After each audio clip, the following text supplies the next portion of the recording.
Who is Saudi Arabia's sleeping prince, who has been in a coma for 20 years? What really happened to him? Saudi Prince Al-Waleed bin Khalid's story is tragic. His life was filled with joy and potential until an accident altered everything. He fell into a coma for nearly 20 years, earning him the nickname the Sleeping Prince around the world. Everyone, including doctors, believed he wouldn't survive, but some miraculous things happened. What was the tragic thing led him to this? Prince Al-Waleed was born in 1987 to Saudi Arabia's royal family. His father runs a business, while his mother is the daughter of a former king. Growing up, Al-Waleed had numerous opportunities, including practicing sports, getting 2 karate belts by the age of 4, and enjoying riding horses and vehicle racing. At the age of 16, his father sent him to a military college in London to train him for his future role in the royal family. However, things took a tragic turn. Prince Al-Waleed was involved in a tragic car accident when he was 18 years old in 2005. He was traveling at high speeds with 2 friends when the accident happened, resulting in catastrophic injuries and leaving him in a deep coma. On the day of the tragedy, his father was concerned that something horrible would happen and refused to let him go out that night. However, Prince Al-Waleed, along with his 2 friends, convinced his father, and eventually, he gave his permission. Following the accident, the prince slightly awoke and inquired, "How are my friends doing?" before returning into a deep sleep. Fortunately, his bodies were unharmed following the accident. Prince Khalid was grateful that his son, a gentle and selfless young guy, was the driver. He believed Al-Waleed couldn't live with the guilt of causing harm to his friends.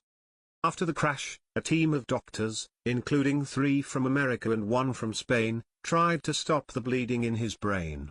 Despite their efforts, Prince Al-Waleed stayed in a coma.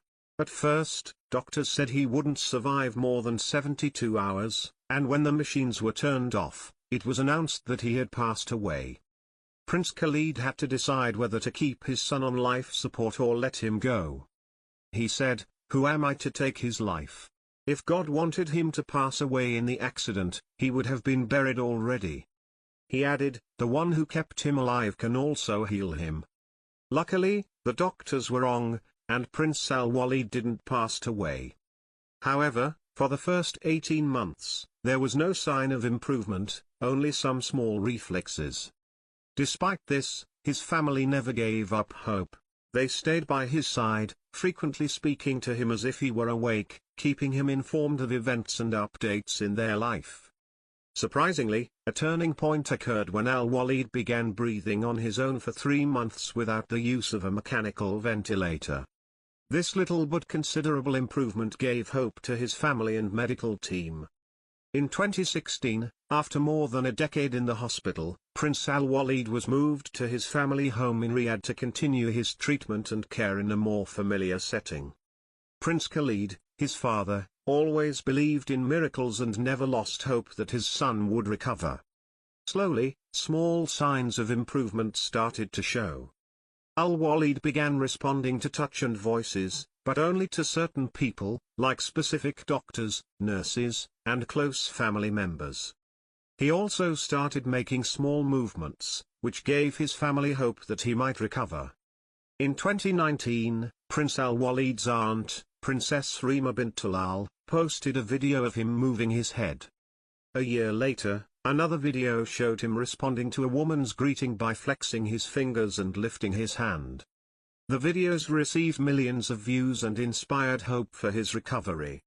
Doctors began to think something unusual was happening, as he was aging, gaining weight, and reacting to certain things. People started believing he might wake up soon, comparing his situation to a woman named Munira Abdullah, who woke up after 27 years in a coma. Recently, a photo was shared online claiming that Prince Al-Waleed had woken up, but it turned out to be his brother, Mohammed bin Khalid. Sadly, many young royals have had tragic ends. Prince Al-Waleed's story is very heartbreaking. Unlike other royals who have passed away, his life remains on hold. His family continues to hope for his recovery. Recently, a lovely story about his fiancée surfaced. She has been waiting for him for 20 years. They were engaged before to his injury, but he fell into a coma in 2005. Despite this, she has declined previous marriage proposals and claims she will wait for him indefinitely if necessary. This shows how life can change unexpectedly, no matter who we are. What matters most is how we face challenges, with strength, love, and faith. Now almost 38 years old, Prince Al-Waleed has spent more than half his life in a coma. But we still hope he will wake up one day and experience the life he missed.